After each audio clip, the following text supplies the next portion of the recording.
கர்த்தருடைய பிள்ளைகளே, இந்த வருடத்தினுடைய வாக்குத்த வார்த்தையை நாம் தியானிக்க போகிறோம். ஏற்கனவே உங்களுக்கு காலாண்டில் அந்த வார்த்தையை நாம் அடித்து கொடுத்துருக்கிறோம். எடுக்கலாம். 2 சாமுவேல் 7:29, 2 சாமுவேல் 7:29 சேர்ந்து வாசிக்கலாம்.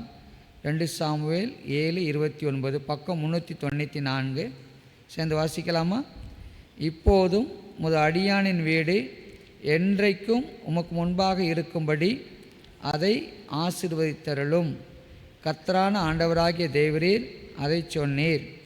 உம்முடைய ஆசீர்வாதத்தினாலே உமது அடியானின் வீடு என்றைக்கும் ஆசீர்வதிக்கப்பட்டிருப்பதாக என்றான். வாசிக்கிறதுக்கே கஷ்டப்படுறீங்களே, எவ்வளோ வாசிக்க யோசிக்கிறீங்க? சரி, இந்த வருடத்திலே தேவன் குடும்பத்தை ஆசீர்வதிக்க நாம் செய்ய வேண்டியது என்ன அப்படின்னு சொல்லி நம்ம பார்க்க போகிறோம். ஒரு 3 காரியங்களை விதமாய் ஒரு சின்ன காரியத்தை வாசித்தேன், கேட்டேன். நான் ஒரு இடத்துல திருடு நடந்து விட்டது. ஆனால் போலீஸ்காரர்கள் அதை 6 மணி நேரத்துக்குள்ளதாக அந்த திருடனை கண்டுபிடித்து விட்டார்கள். உடனே எல்லாம் பேட்டி கேட்குறாங்க, சார் எப்படி சார் இவ்வளோ பெரிய திருடு நீங்கள் 6 மணி நேரத்திலே கண்டுபிடிச்சிட்டிங்க அப்படின்னு கேட்டாங்க. அப்பொழுது அந்த போலீஸ்காரர் சொன்னார், அந்த திருடன் ஒரு சேல்ஸுக்கு எக்ஸிக்யூட்டிவ் போல், அவன் போகும்போது அவனை விசிட்டிங் கார்டை போட்டு போயிட்டான், அதை வச்சு கண்டுபிடிச்சிட்டோன்னு சொன்னாங்க. கண்களை மூடி ஜெபிப்போமா? கண்களை மூடுவோம். ஆண்டவரே, உம்முடைய பாதத்தில் வருகிறோம். எனக்கும் வந்திருக்கிற மக்களுக்கு அந்த வார்த்தையிலே ஆசீர்வாதத்தை தாங்க. நாங்கள் குடும்பத்துடைய ஆசீர்வாதத்துக்காய் காத்திருக்கிறோம். குடும்பத்தை கர்த்தர் ஆசீர்வதிக்க நாங்கள் என்ன செய்யணும் என்று சொல்லி நாளை கற்றுக்கொள்ள காத்திருக்கிறோம். எனக்கும் எங்களுக்கும் இந்த வார்த்தையில் ஆசீர்வாதத்தை ஜெபிக்கிறோம். இயேசுவின் மூலம் வேண்டிக் கொள்கிறோம் பிதாவே, ஆமேன். ஆமேன், ஆமேன். மறந்துடுறீங்க அடிக்கடி. ஓகே. ஒரு போதகர் என்ன செய்தார், இப்படிப்பட்ட ஒரு ஆராதனை ஆரம்பிக்க முன்பதாக ஒருவரை அழைத்து அவர் கையில் ஒரு 500 ரூபாயை கொடுத்து, ஐயா, இந்த 500 ரூபாயை உங்களுடைய மனைவியுடைய பைபிளில் வச்சுருங்க, ஆனால் நீங்கள் வச்சது அவங்களுக்கு தெரியக்கூடாது என்று சொல்லி அந்த 500 ரூபாயை கொடுத்தார். அந்த ஐயாவும் அந்த அம்மாவுக்கு தெரியாமல் அந்த 500 ரூபா அவங்க பைபிளில் கொண்டு வச்சுட்டாங்க. வச்ச பிறகு போதகருடைய பிரசங்க நேரம் வந்தது. அப்பொழுது அவர் நிறைய விசுவாசத்தை குறித்தெல்லாம் கற்றுக் கொடுத்தார். அதன் பின்பதாக அந்த குறிப்பிட்ட நபருடைய மனைவியை அவர் கூப்பிட்டு, அம்மா என்ன பேர் வச்சுக்கலாம்? இப்போ சரி, நம்ம பிளஸ்ஸின்னு வச்சுக்கோமே, பிளஸ்ஸினுக்கு வந்திருக்கா, பிளஸ்ஸிம்மா நீங்கள் எலும்புங்க அப்படின்னு சொல்கிறாங்க. உடனே அந்த அம்மா எலும்பி நின்னாங்க. அம்மா, நீங்கள் என்னை நம்புறீங்களா அப்படின்னு அந்த ஐயா கேட்டார். நம்புகிறேங்க ஐயா, நீங்கள் ஊழியக்காரங்க, நீங்கள் நல்ல ஊழியக்காரங்க, நம்புகிறேன் சொன்னாங்க. சரிம்மா, நீங்கள் நம்புறீங்களே, உங்கள் பைபிள்லேருந்து எனக்கு இப்போ ஒரு 500 ரூபா எடுத்து கொடுங்க அப்படின்னு சொன்னாங்க. உடனே அந்த அம்மா சிரிச்சிட்டு, என்ன பாஸ்டர், இல்லாத பணத்தை நான் எப்படி எடுத்து கொடுக்கறது அப்படின்னாங்க. அம்மா, நீங்கள் என்னை நம்புகிறீங்களா? மறுபடியும், ஆமாம் நம்புகிறேன் பாஸ்டர். அப்போ அந்த பணத்தை எடுத்து கொடுங்கம்மான்னாங்க. பாஸ்டர், இல்லாத பணத்தை கேட்காதீங்க பாஸ்டர் அப்படின்னாங்க அந்த அம்மா. மறுபடியும் 2-3 தடவை அந்த அம்மா ஆர்கியூமெண்ட் பண்ணிவிட்டு கடைசியாக, அம்மா நீங்கள் நம்புறீங்களே, உங்கள் பைபிளை திறந்து எடுங்கம்மான்னு சொன்னார். உடனே அப்புறம் அந்த அம்மா ரொம்ப நேரம் போராடிட்டு அப்புறம் பைபிளை திறந்து எடுத்து பார்த்தா உள்ளே 500 ரூபா இருக்குது. அதை எடுத்து அந்த போதரை எடுத்து அந்த அம்மா கொடுத்தாங்க. கர்த்தருடைய பிள்ளைகளே, அந்த போதர் அன்னைக்கு என்ன கற்றுக் கொடுத்தாருன்னா, அந்த அம்மாவுக்கு தெரியாமல் எப்படி 500 ரூபாய் உள்ளே வைக்கப்பட்டது போல் இந்த 2026ஆவது ஆண்டு உங்களுக்கு தெரியாமையே ஆண்டவர் உங்களை ஆசீர்வாதத்தை உள்ளே வச்சிட்டார். சரியா? ஒருவேளை அது நீடு தாயுள், சுகம், உங்களுடைய வியாபாரம் ஆஸ்வதிக்கப்படுதல், உங்களுடைய படிப்பு, உங்களுடைய வீடு காரியங்கள், உங்களுடைய பிள்ளைகளின் காரியங்கள், போக்குவரத்து, எல்லா ஆசீர்வாதத்தையும் உள்ளே வைத்து விட்டார். வைத்து விட்டு ஆண்டவர் என்ன சொல்கிறார், நீ என்னை விசுவாசிக்கிறாயா, எடுத்துக்கொள். நீ என்னை நம்புகிறாயா, எடுத்துக்கொள் என்று சொல்லி எல்லா ஆசீர்வாதத்தின் திறவுகோலாய் ஆண்டவர் விசுவாசத்தை பயன்படுத்த சொல்லுகிறார். நாம் வேதத்தை தூக்குகிறோம், இது வாக்கத்த வார்த்தை என்று நம்புகிறோம், தேவனையும் நன்றாய் நம்புகிறோம். ஆனால் அந்த வேதத்தை மூடி வைத்துட்டு உள்ளே வைத்திருக்க அந்த பொக்கிஷங்களை, ஆசீர்வாதங்களை நாம் எடுத்துக்கொள்வதில்லை. ஆண்டவர் வெண்கலை தாழ்பாலை, இரும்பு தாழ்பாலை உடைத்து அந்தகாரத்தில் இருக்க பொக்கிஷங்களை தருகிற தேவனாக இருக்கிறார். எனவே 2026ஆவது ஆண்டு ஆஸ்வதிக்கப்பட்ட ஆண்டாய் மாற்றி கொடுக்க தேவன் ஆயத்தம். ஆனால் நீங்கள் நானும் இந்த அம்மா பாஸ்டரை பார்த்து நம்புறையான்னு சொல்கிறாங்க, ஆனால் செயல்படுத்தலை. ஐயா சொல்லிட்டாரு, நம்ம திறந்து பார்ப்போமே, அந்த அம்மா செய்யாததை போல் தேவனுடைய நன்மைகளை, காரியங்களை, அவர் மேல் நல்ல விசுவாசம், வேதவசம் நம்புகிறோம் எல்லாம் இருக்கிறது. ஆனால் அவர் சொல்லுகிற அந்த விசுவாசத்தின் செயல்பாடு நமக்கு இல்லாதே போகிறதுனாலே வேத்துக்குள்ள அந்த அம்மா 500 200 தெரியாமல் இருந்த மாதிரி தேவன் நமக்கு வைத்திருக்கிற பொக்கிஷங்களை, நன்மைகளை நாம் அறியாது இருக்கிறோம். இன்றைக்கு விசுவாசிக்கலாம்.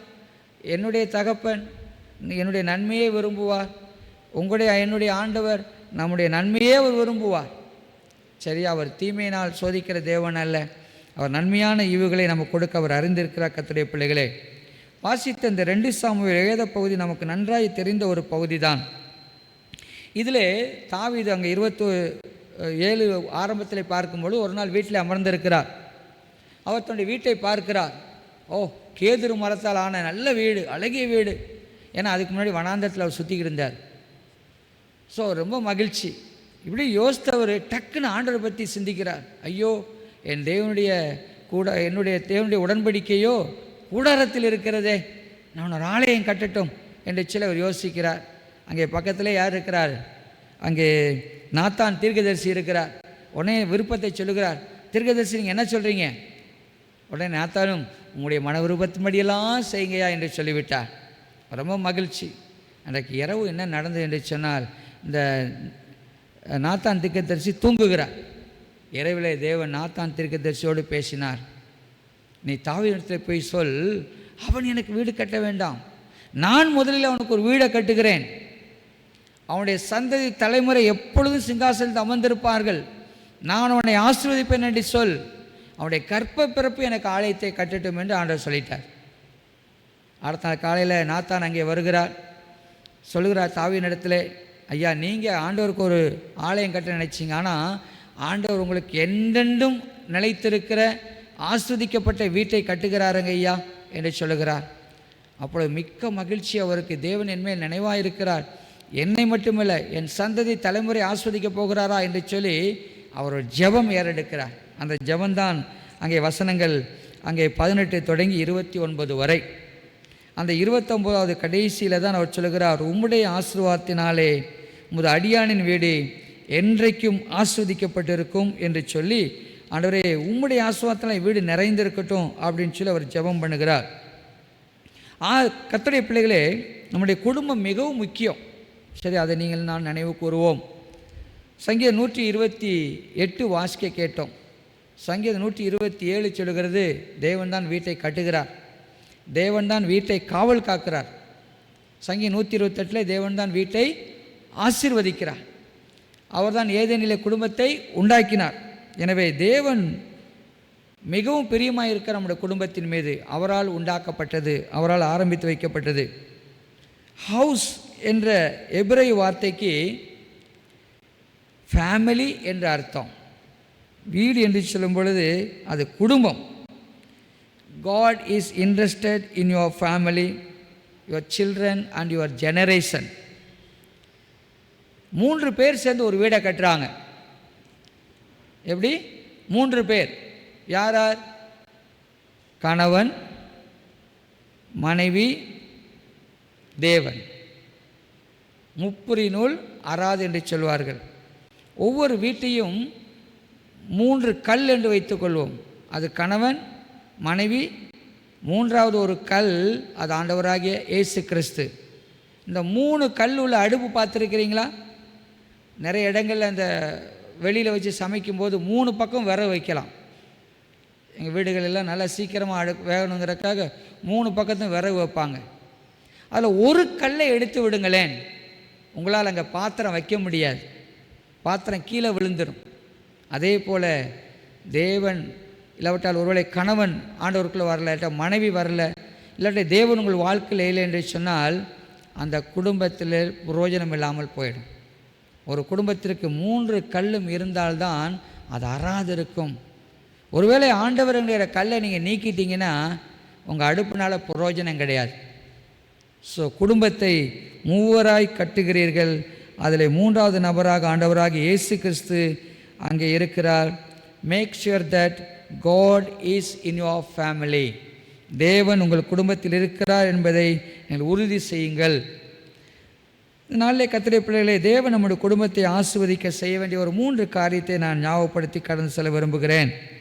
முதலாவது காரியம் என்னென்னு சொன்னால், தேவன் குடும்பத்தின் மையமாக இருக்க வேண்டும். த ஃபேமிலி, அதாவது இயேசு கிறிஸ்துவனுடைய குலதெய்வமாக வேண்டும். ஒருவர் நம்முடைய பாஷையில் சொல்ல வேண்டும் என்று சொன்னால், God is the founder of our family. தேவன் நம்முடைய குடும்பத்தை உண்டாக்கினதுனாலே அவர் தான் நம்முடைய குடும்பத்தின் மையமாக இருக்கிறார். இந்த 2 சாமுவேல் 7:18 பாருங்கள். 2 சாமுவேல் 7:18. அப்பொழுது தாவீது ராஜா உட்பிரவேசித்து கர்த்தருடைய சமூகத்திலிருந்து, கர்த்தராகிய ஆண்டவரே, தேவரீர் என்னை இதுவரைக்கும் கொண்டு வந்ததற்கு நான் எம்மாத்திரம், என் வீடும் எம்மாத்திரம் என்று சொல்கிறான். தன்னை இதுவரை ஆசீர்வதித்து வழிநடத்தின ஆண்டவராகிய கர்த்தர் என்று சொல்லி அங்கே தாவீது அவர் நினைவு கூறுகிறார். கட்டுகிற அவர்தான் குடும்பத்தின் அஸ்திபாரமாகவும் இருக்கிறார். குடும்பத்தினுடைய ஆசீர்வாதம் என்பது பணத்தினாலேயோ படிப்பினாலேயோ நம்முடைய தகுதியினாலேயோ கட்டப்படுவதில்லை. தேவன்தான் அவருடைய கிருபையினாலே இரக்கத்தினாலே நம்முடைய வீட்டை அவர் கட்டுகிறார். கர்த்தருடைய பிள்ளைகளே, அதே 2 சாமுவேல் 7:25-26 பாருங்கள். 25-26. இப்போதும் தேவனாய கர்த்தாவே, நீர் உமது அடியானையும் அவன் வீட்டையும் குறித்து சொன்ன வார்த்தையை என்றென்றைக்கும் நிலைவரப்படுத்த தேவரீர் சொன்னபடியே செய்தருளும். அப்படியே சேனைகளின் கர்த்தர் இஸ்ரவேல் மேல் தேவனானவர் என்று சொல்லி உம்முடைய நாமம் என்றென்றைக்கும் மகிமைப்படுவதாக. உமது அடியானாகிய தாவீதின் வீடு உமக்கு முன்பாக நிலை நிற்பதாக. ஆண்டவர் தான் நம்முடைய வீட்டை நிலை நிறுத்துகிறார். நிறைய இன்றைக்கு குடும்பம் சிதறடிக்கப்படுகிறதுனாலே எதிர்கால சந்ததி அழிக்கப்படுகிறது. குடும்பத்தை ஆண்டவர் நேசிக்க, எனவே பிசாசு அதற்கு எதிராளியாக இருக்கிறான். இங்கே தாவீது பார்த்திங்கன்னா அவ்வளோ பயபக்தி, குடும்பத்தை நேசிக்க ஒரு மனிதன். தேவன்தான் தன் குடும்பத்தினுடைய ஆசீர்வாதத்துக்கான வழி என்பதை அறிந்து கர்த்தரை மையமாய் தன்னுடைய குடும்பத்தில் வைத்திருக்கிறார். சங்கீதம் 127:1 வாசித்தோம், கர்த்தர் வீட்டை கட்டாராகில் அதை கட்டுடைய பிரயாசம் விருதா என்று சொல்லி. when God builds a family, no power can destroy it. தேவன் ஒன்றை கட்டும் பொழுது எந்த சக்திகளும் அதை அழிக்க முடியாது. நீங்கள் நான் நினச்சி நான் தான் குடும்பத்தை கட்ட நான் ஓடிட்டு இருக்க வேண்டாம். தேவன் கட்டுகிறார். we are co-builders. ஆண்டவரோடு சேர்ந்து நாம் நம்முடைய குடும்பத்தை கட்டுகிறோம். கர்த்தருடைய பிள்ளைகளே, தெரிந்த ஒரு வார்த்தை சொல்லுகிறது. அங்கே யோசுவா 24:15 தெரியும்ல, நானும் என் வீட்டாரும் என்றால் கர்த்தரையே சேவிப்போம். யோசுவாவை குறித்து ஐயா கிங்ஸ்லியாவும் பேசினாங்க. அவர் சொல்கிறார், என்னுடைய ஆராதனைக்குரிய தேவன், என் குடும்பத்தின் தலைவன், நாங்கள் குடும்பமாய் ஆராதிக்கிறவர் யார் என்று சொன்னால் ஆண்டவராகிய கர்த்தர் என்று சொல்லி யோசுவா அங்கே அறிக்கை செய்கிறார். நானும் என் வீட்டாரும் என்றால் கர்த்தரையே சேவிப்போம் என்று சொல்கிறார். எவ்விதமாய் தேவன் நம்முடைய குடும்பத்தின் மையமாக இருக்க முடியும்? முதலாவது கர்த்தருடைய பிள்ளைகளே, குடும்ப ஜெபம் ஆரம்பிங்க. 2025 ஒருவேளை ஃபெயில் ஆகிட்டீங்களா, இன்றைக்கி தீர்மானம் பண்ணுங்க, ஒரு நேரத்தை ஒதுக்குங்க. கணவன் மனைவி பிள்ளைகள் என்று சொல்லி ஒரு பாடலை பாடுங்க, ஒரு வேத பகுதியை வாசிங்க, ஜெபம் பண்ணிட்டு நீங்கள் தூங்க போங்க. அடுத்து குடும்பமாய் ஆலயத்துக்கு வாங்க. அடுத்து வேதத்தை வாசிங்க, தனிப்பட்ட முறையில் வேதத்தை வாசிங்க, குடும்பமாக வேதத்தை வாசிங்க. எனவே அது மட்டுமல்ல, தேவ சித்தத்தோடு தீர்மானங்களை தீர்மானியுங்கள். ஆண்டவரை புறம்பே வைத்துவிட்டு நம்முடைய ஓன் டிசிஷன் போக வேண்டாம். தேவனை மையமாக வைத்து நீங்கள் முடிவெடுங்கள். அப்பொழுது தேவன் உங்கள் வீட்டின் மையமாக இருப்பார். தேவன் உங்கள் வீட்டை ஆசீர்வதிப்பார். இங்கே யோசுவா சொன்னது போல, நானும் என் வீட்டாரும் என்றால் கர்த்தரையே சேவிப்போம் என்று சொன்னால், கர்த்தருடைய பிள்ளைகளே, தேவன் நம்முடைய வீட்டை ஆசீர்வதிக்கிறவராக இருக்கிறார். ரெண்டாவது குடும்பத்தினுடைய ஆசீர்வாதத்துக்கான வழி என்ன என்று சொன்னால், குடும்பத்தில் அன்பும் மரியாதையும் இருக்க வேண்டும். There should be love and respect within the family. There should be love and respect within the family. சில நேரங்களில் நாம் மரியாதை குறைவாய் நடந்து கொள்கிறோம், பேசிவிடுகிறோம், அன்பு தணிந்து போகிறது. தாவீதுடைய அன்பை குறித்து நீங்கள் அப்சலோமை குறித்து அவன் அழுகும் பொழுது அங்கே வேதத்தில் வாசிக்க முடியும். தாவீது தன் குடும்பத்தின் மீது பற்றுதல் உள்ளவனாக இருக்கிறான். கர்த்தருடைய பிள்ளைகளே, தேவ ஆசீர்வாதம் தங்கி இருக்கும் எங்கே என்று சொன்னால் அன்பும் மரியாதையும் இருக்கிற இடத்திலே. கர்த்தருடைய பிள்ளைகளே, கணவன் மனைவி நீங்கள் கண்டிப்பாக கனிவாக அன்புடன் பேசிக்கொள்ள வேண்டும். என்ன டென்ஷன் வந்தாலும் சரி, நீங்கள் கனிவான வார்த்தைகளை, அன்பான வார்த்தைகளை பயன்படுத்துங்கள். பிள்ளைகளை பொறுமையாக கையாளுங்கள். கர்த்தருடைய பிள்ளைகளே, பிள்ளைகள் பெற்றோரை மதிக்கவும் கீழ்ப்படியும் வேண்டும். வேதம் போதிக்கிறது. வேதத்துடைய போதனைகளை நீங்கள் புறம்பே தள்ளும் பொழுது உங்கள் குடும்பத்தில் ஆசீர்வாதம் இருக்காது. வேதம் சொல்லுகிற கட்டளைகளை கை கொள்ளும் பொழுது உங்களுடைய குடும்பம் ஆசீர்வாதமாக இருக்கும். கடும் சொற்கள் சமாதானத்தை துரத்திவிடும். கர்த்தருடைய பிள்ளைகளே, நம்முடைய வீட்டிலிருந்து ஒரு ஜெப சத்தம், பாடல் சத்தம் வெளியே வரணும். சண்டை, கூக்குரல், பிரச்சனை சத்தம் அல்ல. எனவே ஆண்டவர் ஆஸ்வதிக்க விரும்புகிற குடும்பத்திலே மரியாதை இருக்கணும், அன்பு இருக்கணும். கணவன் மனைவி ஒருவரை ஒருவர் மதிப்பதற்கும் அன்பு செலுத்துவதற்கு கற்றுக்கொள்ள வேண்டும். உலகத்தாரை போல வார்த்தைகளை பயன்படுத்தி மரியாதை குறைவாய் பேசிவிடக்கூடாது. ஆண்டவர் தன்னுடைய பிள்ளைகளை மதிப்பு மரியாதையுமாய் உண்டாக்கி இருக்கிறார். அவர் நம்மை மிகவும் உயர்ந்த ஒரு ஸ்தானத்தில் வைத்திருக்கிறார். we are masterpiece. எனவே நீங்களாம் நினைவு கூறுவோம். கர்த்தருடைய பிள்ளைகளே, மென்மையான கனிவான சொற்கள் தேவனுடைய தயவை, ஆதரவை பெற்றுத்தரும். அங்கே எபேசியர் 4ஆம் அதிகாரம் 32ஆம் வசனம் வாசிக்கலாமா? 267வது பக்கம் எடுங்க. 267வது பக்கம். உங்களுக்காக நான் பக்கம்லாம் எடுத்து எழுதிட்டு இருந்திருக்கிறேன். எபேசியர் வாசிங்க. எபேசியர் 4:32.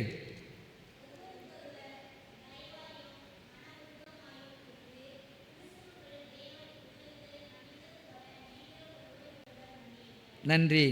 அங்கே வார்த்தை சொல்லுகிறது, ஒருவருக்கொருவர் தயவாயும் மன உருக்கமாயும் இருந்து கிறிஸ்துவுக்குள் தேவன் உங்களை மன்னித்தது போல. சில நேரத்தில் எதிர்பார்ப்புகள் நிறைவேறாமல் போகலாம்.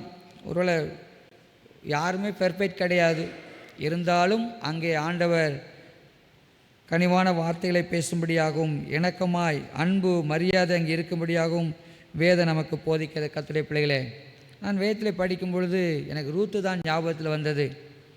ஒரு அம்மோனிய ஸ்திரீ, மோவாபிய ஸ்திரீ பார்த்திங்கன்னா, அவளுக்கு அந்த நகோமி மீது அப்படி ஒரு மரியாதை, அப்படி ஒரு அன்பு பாருங்கள். தன்னுடைய மாமியார் நகோமி சொன்னபடியெல்லாம் அவள் செய்கிறாள், கீழ்ப்படுகிறாள். அவள் மீது என்ன ஒரு அன்பு இருந்தால் தன்னுடைய இனம் சொந்தம் எல்லாம் விட்டுட்டு இந்த அம்மா பின்னாடி அது வரும். பாருங்கள், பார்த்திங்கன்னா வாழ்க்கை முடிந்தது என்று நினைத்திருந்த அந்த ரூத்தினுடைய வாழ்க்கை அவருடைய அன்பின் நிமித்தமாய், மரியாதை நிமித்தமாய் அவருடைய வாழ்க்கையில் மீண்டும் தழைத்தது, உயிர் பெற்றோங்கியது. அவள் கிறிஸ்துவின் சந்ததியிலே, தலைமுறையிலே அவருடைய பெயர் இடம்பெற்றது. தேவ பிள்ளைகளே, எனவே வேதம் நீங்கள் நானும் நம்முடைய குடும்பத்திலே யோசித்து பார்க்கலாம். ஒருவேளை 2025 நடந்த காரியங்கள் எல்லாம் இன்றைக்கு அடக்கம் செய்து வரப்போகிற இந்த வந்திருக்கிற இந்த 2026 நான் என் கணவனை, என் மனைவியை நான் மதிப்பேன், அன்பாக இணக்கமான வார்த்தைகளை பயன்படுத்துவேன், கடுஞ்சொற்களை பயன்படுத்த மாட்டேன் என்று சொல்லும் பொழுது கர்த்தருடைய பிள்ளைகளே, அங்கே கிறிஸ்துவின் ஆசீர்வாதம் வந்து தங்குகிறது. கர்த்தருடைய பிள்ளைகளே, நம்முடைய வீடு அன்பிலும் மரியாதையிலும் நிலைநிறுத்தப்பட வேண்டும், நிரப்பப்பட வேண்டும். ஒருவேளை யோசித்து பார்க்கலாம், நம்முடைய பிள்ளைகளை பெற்றோரே மதிக்கலைன்னா, நிறைய பேர் பிள்ளைகளை மட்டமாக சில நேரம் பேசி விடுவது உண்டு. இல்லை, உங்கள் பிள்ளைகளை கனமாய் நீங்கள் என்னன்னு கனமாய் பேசணும்.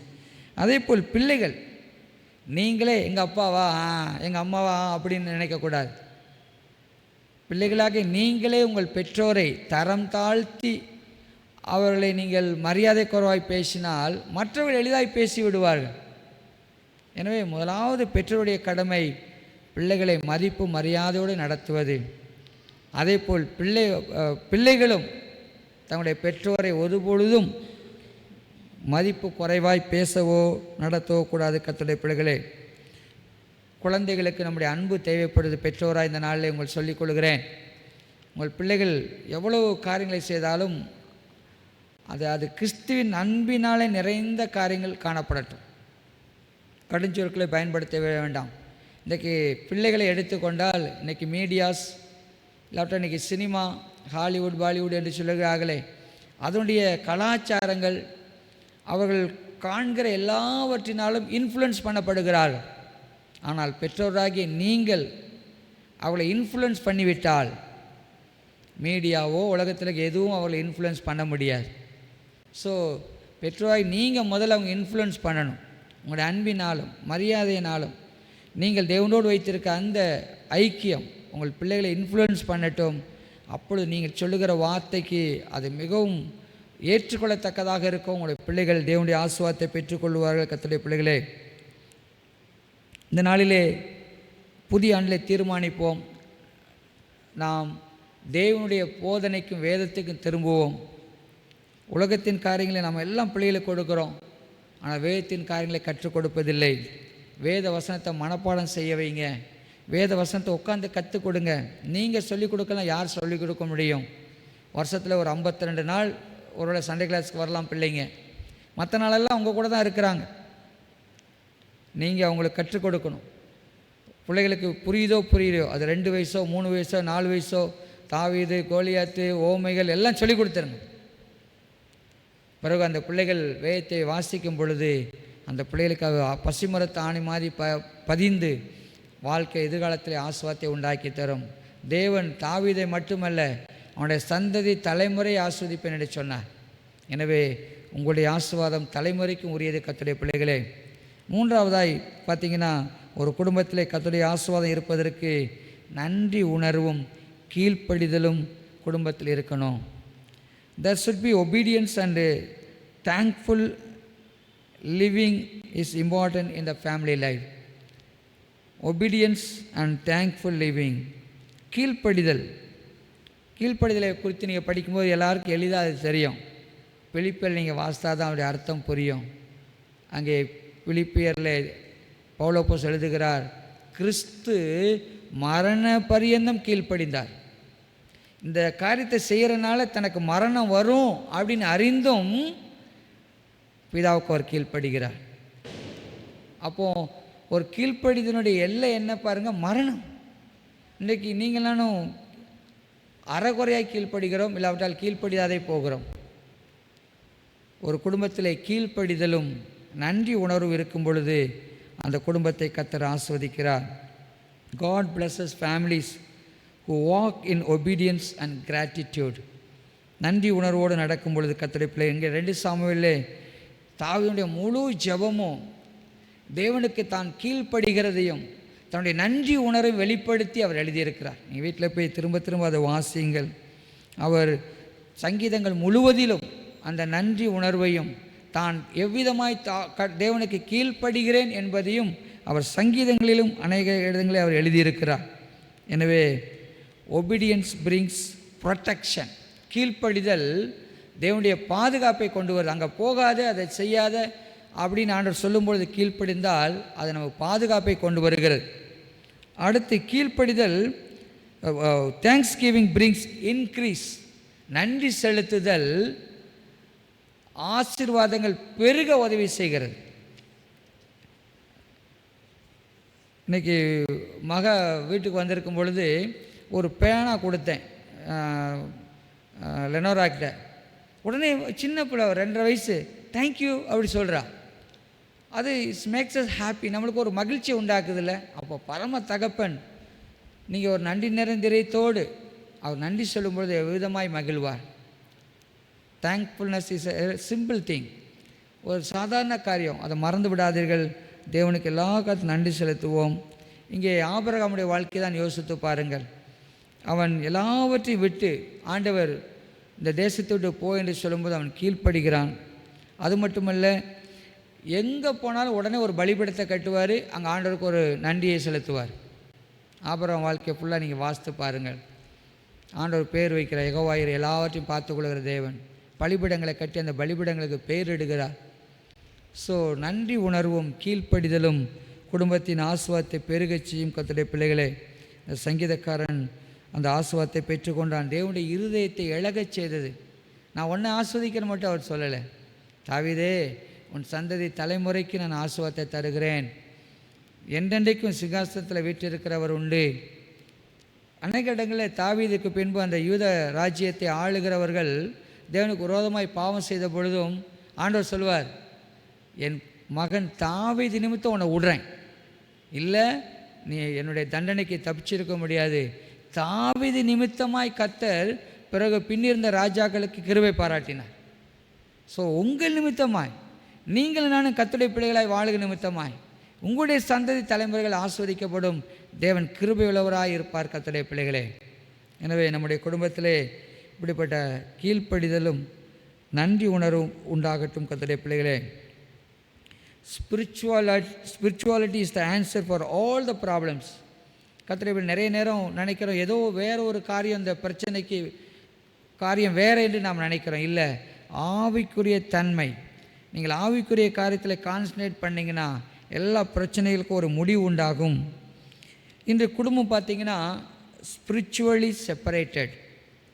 ஆவிக்குரிய வாழ்க்கையிலே குடும்பங்கள் பிரிந்து இருக்கிறது.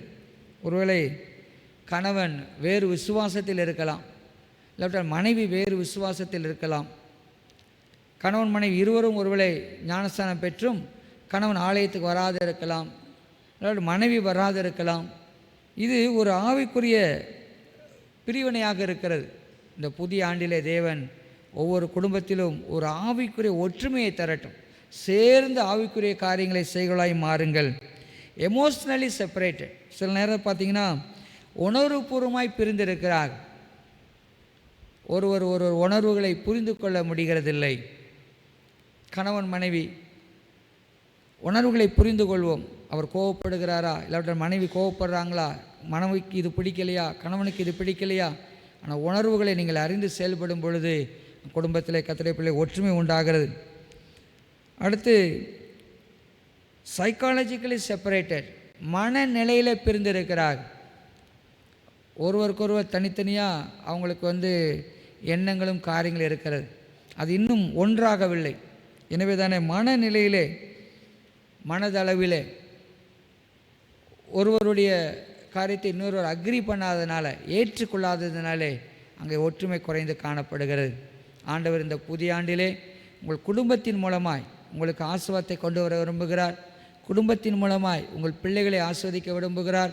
குடும்பத்தின் மூலமாய் தேவன் திருச்சபை ஆஸ்வதிக்க விரும்புகிறார். குடும்பத்தின் மூலமாய் நம்முடைய சமுதாயத்தை ஆஸ்வதிக்க விரும்புகிறார் கர்த்தருடைய பிள்ளைகளே. எனவே குடும்பம்தான் இந்த எல்லா சமுதாயத்துடைய அச்சாணியாக இருக்கிறது. எனவே இந்த புதிய ஆண்டிலே நீங்கள் இயேசு கிறிஸ்துவிலே இணைக்கப்படுவீர்களாக. குடும்பங்கள் ஆஸ்வதிக்கப்படட்டும். வேதத்தில் பார்த்தீங்கன்னா நெகேமியா அந்த இடிந்த அலங்கத்தை கட்டுகிறார். அது இடிந்து போன நம்முடைய குடும்ப வாழ்க்கையை குறிக்கிறது. எழுந்து கட்டுவோம் வாருங்கள், கணவன் மனைவியாய் சொல்லுங்கள். அதேபோல் நோவா குடும்பத்தை காப்பாற்றும்படியே பேழையை உண்டாக்குகிறார். அந்த பேழை குடும்பத்தை பாதுகாப்பதை குறிக்கிறது. எனவே ஒரு குடும்பத்தின் தலைவன் அந்த குடும்பத்தை ஆண்டுடைய கிருபையினாலே பாதுகாக்க இந்த 2026 ஆண்டிலே அங்கே நோவாவும் அவனுடைய குடும்பத்தார் அனைவரும் காக்கப்பட்டது போல அவனுடைய பிள்ளைகள் மருமகள்மார் அந்த நோவா அவனுடைய துணைவியார் காக்கப்பட்டார்கள். அது மட்டுமல்ல, தேவன் அவர்களோடு இந்த மிருகங்களுக்கும் உதவி செய்தார், இரக்கம் பாராட்டினார். எனவே தேவன் நம்முடைய குடும்பத்தை பாதுகாக்க அவர் விரும்புகிறார். காலங்கள் கொடியதாக இருக்குது, நீங்கள் அறிந்திருக்கிறீர்கள். எனவே குடும்பத்தின் மீது கான்சன்ட்ரேட் பண்ணுங்கள். நிறைய பேர் குடும்பத்தை குறித்து யோசிப்பதே இல்லை. அவர்களுக்கு பிஸ்னஸ் நல்லா தெரியும், படிப்பு நல்லா தெரியும், வேலை நல்லா தெரியும், ஆனால் குடும்பத்தை குறித்து அக்கறை இல்லை. எனவே குடும்பத்தை தேவன் விரும்புகிறார், அவர் தான் அதை உண்டாக்கினார். எனவே நீங்கள் உங்களுடைய குடும்பத்திற்காய் ஜெபிங்க, உங்களுடைய பிள்ளைகளுக்காக முழங்கால் படிட்டு ஜெபம் பண்ணுங்க. சரியா? Husband and wife relationship is the key to success. உங்கள் கணவன் மனைவியுடைய அந்த பிணைப்பு, அந்த ஃபெல்லோஷிப், அந்த ஐக்கியம்தான் குடும்ப வாழ்க்கையினுடைய வெற்றிக்கு ரகசியமாக இருக்கிறது. அதை நீங்கள் கட்டி எழுப்புங்க கர்த்தருடைய பிள்ளைகளை. இன்றைக்கு 3 காரியம் பார்த்திருக்கிறோம். தேவன் நம்முடைய குடும்பத்தின் அச்சாணியாக இருக்கிறார்.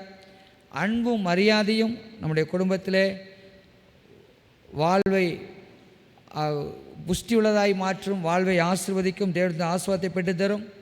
கீழ்ப்படிதலும் நன்றி உணர்வும் தொடர்ந்து ஆண்டுடைய ஆசீர்வாதத்தை பெற்றுக்கொள்ள உதவி செய்யும். கர்த்தருடைய பிள்ளைகளே, நம்முடைய தேவன் சந்ததிகளை தலைமுறை ஆசீர்வதிக்கிறவர். தாவீதை நம்முடைய சந்ததியை ஆசீர்வதித்தது போல இந்த 2026 ஆண்டிலே தேவன் உங்கள் குடும்பத்தின் உங்களுடைய சந்ததி தலைமுறையும் ஆசீர்வதிக்கட்டும். தேவன் ஒருவரை இதுவரை குடும்பத்தின் மையமாக இல்லாதிருந்தால் இன்றைக்கு சொல்லுங்கள், கர்த்தாவே 3 கல் நீர் 3வது கல்லாக எங்கள் குடும்பத்தில் இருக்கிறேன். நாங்கள் ஒரு அர்த்தமுள்ள வாழ்க்கை, ஆஸ்வதிக்கப்பட்ட ஒரு வாழ்க்கை வாழ நாங்கள் உண்மை அழைக்கிறோம். எங்கள் குடும்பத்தில் அன்பும் மரியாதையும் இருக்கட்டும், கீழ்ப்படிதலும் நன்றி உள்ள உணர்வும் எங்களுக்கு இருக்கட்டும்.